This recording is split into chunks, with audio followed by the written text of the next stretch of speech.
Hey, what's up, fam? So it's week 2 of my project, centering around the main characters of Hiromashima's works, and that being because of my whole theory of the Mashimaverse. And what I mean with the Mashimaverse is the idea of him using Eden Zero to connect all of his other stories together. Now, obviously, this is just a theory. This is this is just a fun fan theory I have. No concrete super evidence. Just the belief that he's able to do this, and there are things connected outside of just references that can really assist in that. One of them is, for instance, the fact that with Fairy Tail we already have alternate universes, and it needs to go between alternate universes with something like the Anima Portal, or even how we in Rave Master they had the Stellar Memory, which Fairy Tail also has. Now, obviously, what if they're just the same name?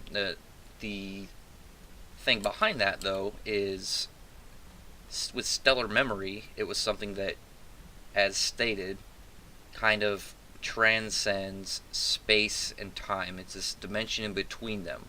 Now, that means that with the potential of these series connecting, that I want to know everyone to know more about, the characters within them. So obviously, with this week, the first of Hiromashima's main characters, that of Haru Glory. Well, the first of his really published big series. This one, like I said, Haru Glory, the second Rave Master, the character who really got the ball rolling for Hiromashima, got him to really push to where he is now, to where he was able to make Fairy Tail, and kind of get that path to where eventually he'd get Eden Zero. Now, that really should say a lot about Haru.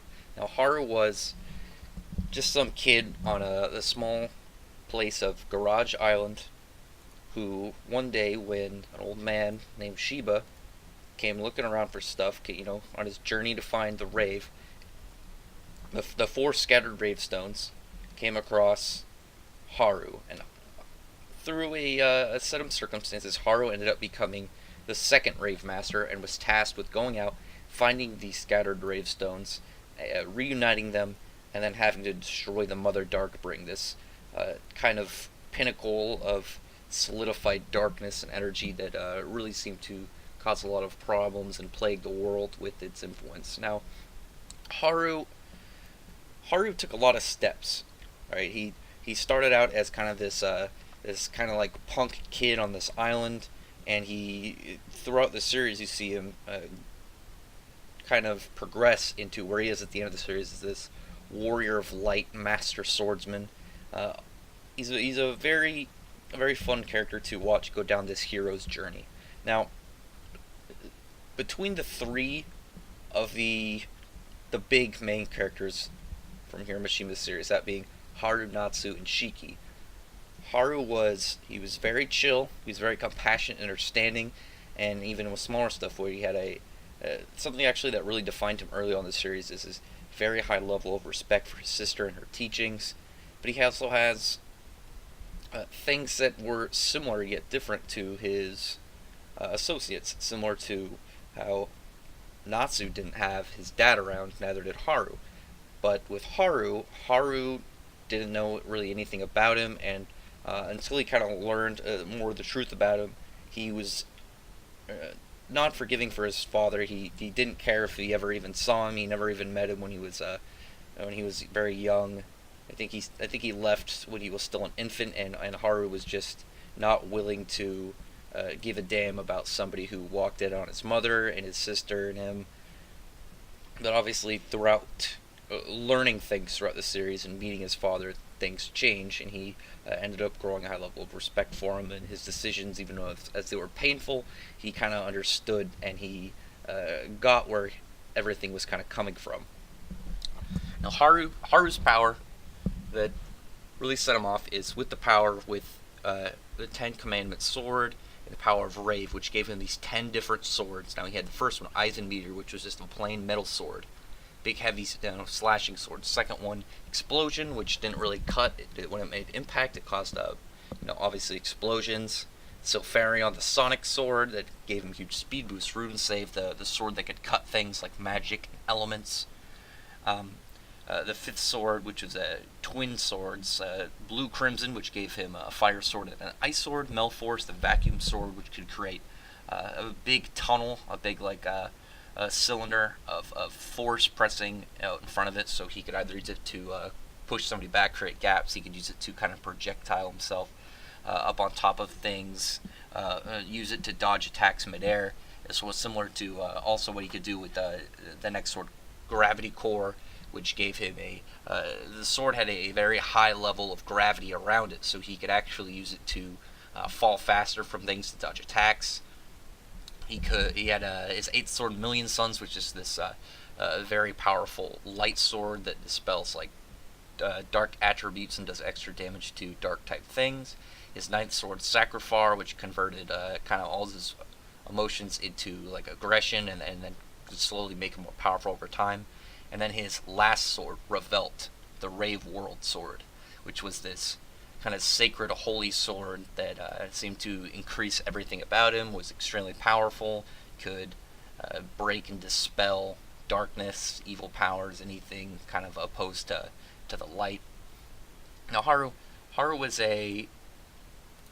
like I said, he was the first one really to go out as in Hiromashima's kind of grand design for some of these worlds, running into things like fighting a associate of his father, Shuda, the dark demon lord, Doryu. It's somebody crazy who wanted to kind of just ruin everything, like Hardner, or his ultimate villain and kind of mirrored enemy, Lucia Raregroove, who was going to destroy the timeline they were in to return to the original one, even though it was a desolate wasteland, and Haru not wanting to allow that to happen, wanting to take down the world and all the people within it. Haru, unlike someone like Natsu, Haru was very, for the most part, very level-headed, very attempting to get those around him, figure out more about the people that he was dealing with, even including his enemies, whereas someone like Natsu was way more focused on being with his own crew, and unless somebody was his friend, he didn't really seem to have much trust or like them, whereas someone like Haru would, even if he wasn't their ally and he saw something wrong with them, he would try and kind of empathize with them and figure out more about them, even though sometimes that obviously was negative and detrimental, and it could be used against him. Like I said, Haru was the first of the main characters, the real main characters. So obviously you have someone like Ao and Magic Illusion coming up before him, but only as one-shots. This was his first big official for going on a series that almost reached 300 chapters back when it started in I believe 1999. It was like I said, his breakthrough series, a character that really doesn't fit a lot of the kind of molds of a lot of shonen characters. When you see, really just read it and see kind of the things he went through and the progress of his character, and really all the things that change him and how much different he is, yet similar at the same time from start to finish, really. So, like I said, this is Haru Glory, the second Rave Master, Light Warrior, and first big main character of, famous manga creator and writer Hiromushima. So, this is the second week. I'm going to do another video kind of going through the differences between him, Natsu, and Shiki. But otherwise, that's going to be it for this video. Next week, I'll probably do Kokona, which is the first female character that Hiromushima made. It's either her or I think Elise, I believe is her name, from Magic Party. I'll have to look at those two. But yeah, that's it for this one. So drop a comment below on what you think. Did you like Rave Master? Are you interested? Do you you really, after hearing like him and seeing like the potential that Magic Illusion had in the video I did last week, what kind of things the Mashimaverse could really create and do, and seeing all these interesting characters kind of team up, give me your opinion below. But otherwise, maybe get a thumbs up, maybe a subscription, check out my other videos. I do mostly manga and comics. But otherwise, thank you very much. Have a nice weekend. Bye.